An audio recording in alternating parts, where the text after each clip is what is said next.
Well, for the first time, America is getting a look at the biggest passenger airplane ever built. CBS News correspondent Kelly Wallace is live at JFK Airport here in New York with that story. Good morning, Kelly. Good morning, Julie. Well, it certainly took Airbus 380 a long time to get here. The company has been plagued with financial problems and turnover at the top. 3 CEOs, in fact, in the past year. But now the company is hoping that travelers and American Airlines like what they see. A big moment for the biggest passenger plane on the planet.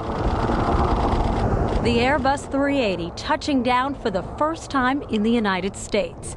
Think of it as a supersized version of a 747 with a wingspan wider than a football field and space for more than 500 passengers, 100 more than the average 747. The walls go pretty much straight up. There's a lot of room. We got a tour from Marianne Gretchen of Airbus. It looks like a seat like this is roomier than a seat on a typical plane. Is that right? It is indeed. This configuration that you're seeing right now is standard. The extra width of the aircraft allows the airlines to give everybody a little bit more wiggle room. Customized amenities could include bars, windows in the restrooms, suites in first class, and more. Give us a sense of the possibilities.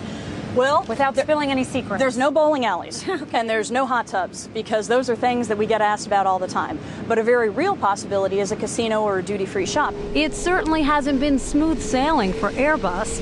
A 2-year delay cost the company billions of dollars and could cost thousands of employees their jobs.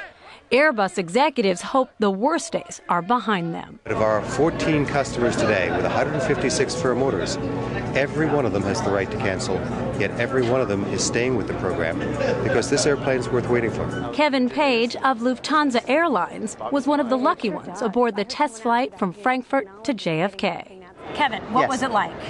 It was incredible. It was quiet. That was the number one impression. When we turned onto the runway to take off, you expect to hear the 4 engines roaring to get something that big off the ground, and it just never came.